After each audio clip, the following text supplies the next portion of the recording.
चलिए आज हम जैसा आप देख रहे हैं टॉपिक है हमारा what is the source of earth gravitational force.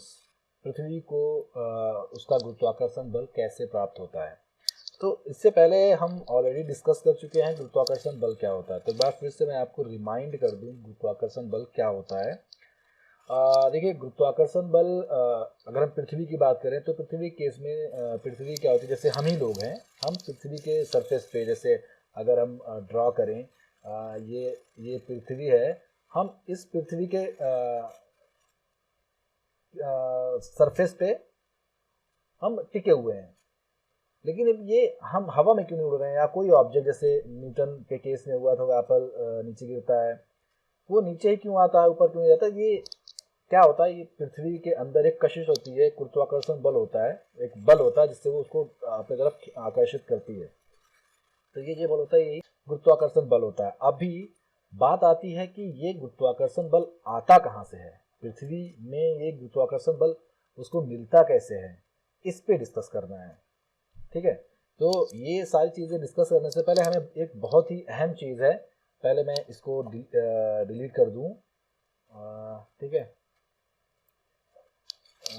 तो एक बहुत अहम चीज़ है जिसको हमें डिस्कस करना है और उसको हम बोलते हैं यूनिफॉर्म सर्कुलर मोशन। तो हम पहले बात कर लेते हैं यूनिफॉर्म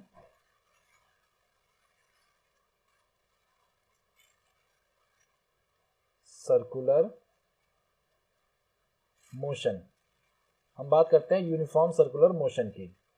ठीक है, तो यूनिफॉर्म सर्कुलर मोशन क्या आता है। देखिए बेसिकली कोई भी ऑब्जेक्ट, जैसे अब एक सेंटर है उसका, और इस सेंटर के चारों तरफ कोई ऑब्जेक्ट ऐसे गोल गोल घूम रहा हो।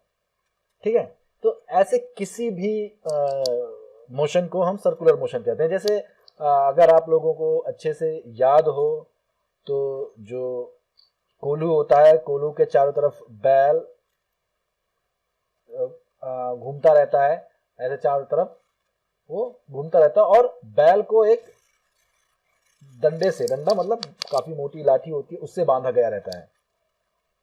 ठीक है, वो उसके चारों तरफ जितना डंडे की या उस बम्बू की या उस लॉग की लंबाई होती है, उस लंबाई की दूरी पर ही गोल गोल घूमता रहता है। अपने हिसाब में बैल क्या है, वो तो सीधा चल रहा है, वो एक लीनियर मोशन कर रहा है।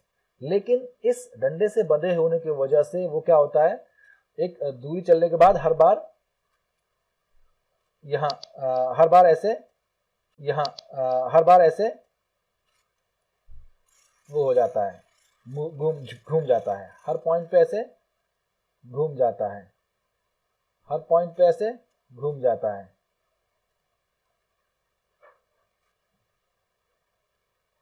ऐसे घूम घूम के वो, मतलब ये अगर सेंटर है तो इस सेंटर से ऐसे बंधा हुआ रहता है, वो हर पॉइंट पे ऐसे बंधा हुआ रहता है। ठीक है, हमें देखने में तो समझ में नहीं आता है, बट एक्चुअली में यही चीज होती है। ठीक है, तो इसके बंधे रहने की वजह से ये क्या होता है, सर्कुलर मोशन में मतलब गोल गोल घूमता रहता है। ठीक है, तो अभी ये जो सेंटर है, ये सर्कल हम मान लेते हैं, इसका ये सेंटर है। तो ये जो कोल्हू की केस, बैल और कोल्हू की केस में जो वो लॉग, जो लकड़ी का मोटा सा पोल टाइप का वो बंधा रहता है, वो एक तरीके का फोर्स की तरह काम करता है, सेंट्रीपेटल फोर्स। ठीक है, अब ये जो सेंट्रीपेटल फोर्स होता है, ये जो ऑब्जेक्ट है जो सर्कुलर मोशन कर रहा है, उस ऑब्जेक्ट को सेंटर से उसके सरकमफ्रेंस पे, उस सर्कल के सरकमफ्रेंस पे रखता है, उसको सरकमफ्रेंस की तरफ मतलब सेंटर की तरफ खींचता है उसको। मतलब ये ऑब्जेक्ट जैसे कोल्हू बैल क्या है, वो सीधा भागना चाहता है, वो ऐसे जाना चाहता है, लेकिन ये क्या कर रहा है, यहाँ पर एकदम नकेल उसकी खींची हुई है और उसको खींच के सेंटर की तरफ मूव करता रहता है। वो जैसे आप कभी कोशिश किया हो, सपोज घर पे एक पिलर है, ऐसे पिलर लगा हुआ, और आप दौड़ के आए और आपने इस पिलर पे ऐसे हाथ लगाया अपना, जैसे आप हाथ लगाते हो पिलर पे, वैसे ही आप गोल गोल घूम जाते हो, फिर चारों तरफ गोल गोल घूम जाते हो। तो यहाँ पर जो आपका हाथ है ये काम कर रहा है एक सेंट्रीपेटल फोर्स एक्सिस की तरह, मतलब सॉरी, ये जो पोल है ये एक्सिस की तरह काम कर रहा है, और आपका हाथ उस हैंडल की तरह काम कर रहा है जो सेंट्रीपेटल फोर्स का यूज करता है। ठीक है, तो ये सेंट्रीपेटल फोर्स जो लाइन है, मैंने यहाँ उल्टा एरो बना दिया, ये एक्चुअली सेंटर की तरफ होता है।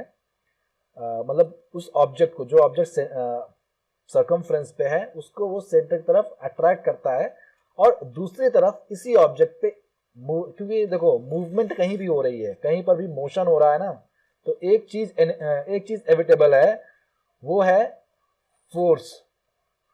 अगर मोशन है तो फोर्स जरूर रहा होगा, फोर्स जरूर रहा होगा, और अगर फोर्स है तो मोशन जरूर होगा।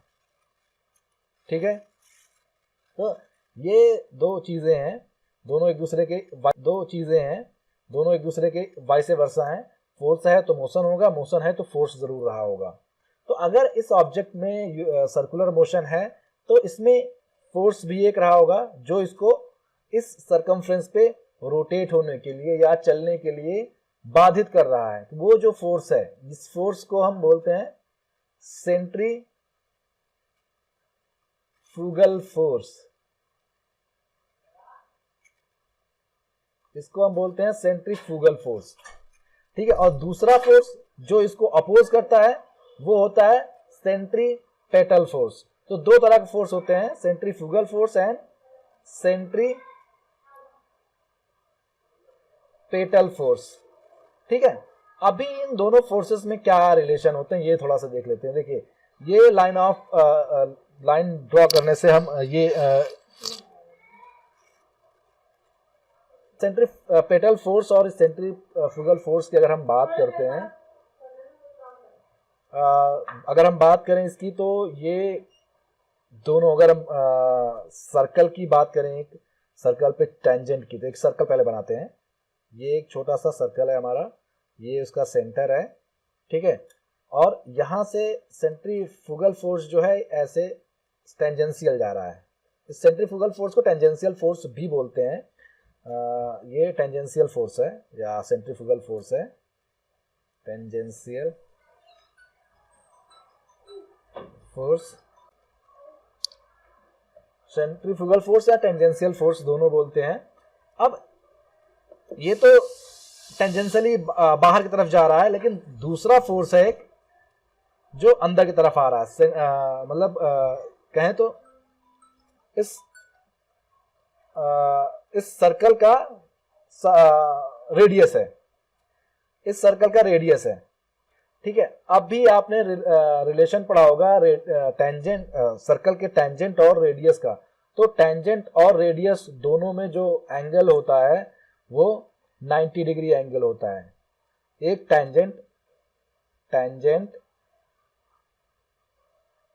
एंड रेडियस,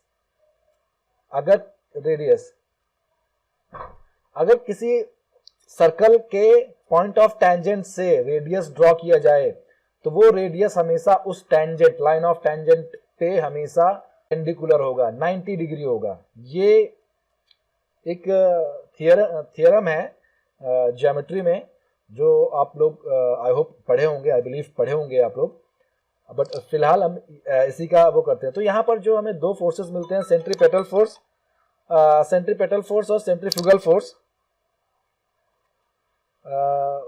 सेंट्रीपेटल फोर्स और सेंट्रीफ्यूगल फोर्स जो पढ़ते हैं वो दोनों फोर्सेस एक दूसरे से 90 डिग्री एंगल अपार्ट होते हैं। ठीक है, तो अगर हम कहना चाहें तो 90 डिग्री अपार्ट होता है। ठीक है, अब इस 90 डिग्री एंगल से ज्यादा या कम होने पर क्या हो सकता है? देखो, अगर ये एंगल 90 डिग्री से ज्यादा हुआ तो ये पहला, तो अगर 90 डिग्री से ज्यादा हुआ तो ये टेंजेंट लाइन नहीं होगी, मतलब फोर्स की डायरेक्शन ऐसी उसमें है जो इस लाइन को बाहर निकाल देगा। ठीक है, मतलब इस ऑब्जेक्ट को इस सर्कल के उससे बाहर निकाल देगा। दूसरा अगर इससे कम हुआ तो ये स्पाइरल मोशन करने लगेगा, मतलब धीरे धीरे एक टाइम ऐसा आएगा कि ऐसे मोशन करते करते करते करते करते करते करते आके उसकी स्पीड कम हो जाएगी। ठीक है, तो ये दो पॉसिबिलिटी हैं। ठीक है, तो यहाँ पर हमें दो फोर्स मिलते हैं, सेंट्रीपेटल फोर्स और सेंट्रीफ्यूगल फोर्स। ठीक है, तो ये जो सेंट्रीपेटल फोर्स होता है ये ऑब्जेक्ट को जो सर्कुलर मोशन कर रहा है उसको सेंटर की तरफ खींच के रखता है। तो यहाँ पर जो हम पृथ्वी के ग्रेविटेशनल फोर्स की बात करेंगे उसके लिए ये जो फोर्स हम देख रहे हैं, ये जो फोर्स हम देख रहे हैं सेंट्रीपेटल फोर्स, वो काम करता है। ठीक है, तो सेंट्रीपेटल फोर्स हमारा ग्रेविटेशनल फोर्स होता है। Centripetal force is gravitational force, is gravitational force. ठीक है, तो अब हमें ये समझना है कि पृथ्वी को कैसे मिलता है। देखो, आपने सुना होगा कि पृथ्वी अपने अक्ष पे रोटेट करती है, अपने एक्सिस पे रोटेट करती है। अब उसकी रोटेशन की स्पीड क्या है? तो पृथ्वी की जो एक्सियल वेलोसिटी है, एक्सियल वेलोसिटी ऑफ अर्थ, ये है 1600 किलोमीटर पर आवर। 1600 किलोमीटर प्रति घंटे की रफ्तार से वो अपने एक्सिस पे रोटेट कर रही है। मतलब सिर्फ वो नहीं रोटेट कर रही, उसके साथ उसके जुड़े हुए जितने भी कण हैं सब उसके साथ रोटेट कर रहे हैं। ठीक है, तो इस रोटेशन के वजह से एक फोर्स उस पे काम करता है, सेंट्रीपेटल फोर्स, जो उस ऑब्जेक्ट को या उससे आसपास के ऑब्जेक्ट को खींच के रखता है सेंटर की तरफ। ठीक है, यही वजह है कि सेंटर पे जो अर्थ की ग्रेविटी होती है या ग्रेविटेशनल फोर्स होता है वो जीरो होता है। सेंटर पर, अगर आप सेंटर पर खड़े हो तो आपको कोई ग्रेविटी नहीं मिलेगी, आपको किसी ग्रेविटी का एहसास नहीं होगा। बट सेंटर से बाहर निकलने के बाद आपको ग्रेविटी का कुछ ना कुछ एहसास होना शुरू हो जाता है। तो सीधे शब्दों में अगर हम इसको कंक्लूड करना चाहें तो अर्थ की जो ग्रेविटी होती है वो उसके एक्सियल वेलोसिटी की वजह से होती है, उसके एक्सियल वेलोसिटी की वजह से होती है, जिसकी वजह से हम अर्थ के सरफेस पे डटे रहते हैं, खड़े रहते हैं। अगर अर्थ रोटेट करना शुरू कर दे, सिर्फ अर्थ ही नहीं दूसरे भी ऑब्जेक्ट अगर रोटेट करना बंद कर दें, मूव करना बंद कर दें, मोशन करना बंद कर दें, तो उनकी ग्रेविटी शून्य हो जाएगी और ग्रेविटी जीरो होते ही उनका वजूद भी खत्म हो जाएगा। ठीक है, अगर आप सोचो ब्रह्मांड में या अपने सौरमंडल में पृथ्वी अचानक से रोटेट करना बंद कर दे, तो अचानक से रुकने पर क्या होगा? उसके अंदर बहुत बड़ा विस्फोट हो सकता है, क्योंकि इनर्शिया आपने पढ़ा है, मूविंग ऑब्जेक्ट है, अचानक से उसको रोकना काफी खतरनाक हो जाता है। या कोई चीज रुकी हुई है उसको चलाओ तो बहुत ज्यादा एनर्जी लगती है, तो ऐसा सीन है। तो अर्थ की एक्सियल वेलोसिटी की वजह से इसका ग्रेविटेशनल फोर्स आता है। तो आई होप ये आपको समझ में आया होगा। ऐसे ही और सारी वीडियोस के लिए चैनल को सब्सक्राइब कर लें और बेल आइकन को दबाना ना भूलें। इस वीडियो को अपने दोस्तों के साथ भी शेयर करें ताकि उनको भी ये कॉन्सेप्ट ईजिली समझ में आए। धन्यवाद।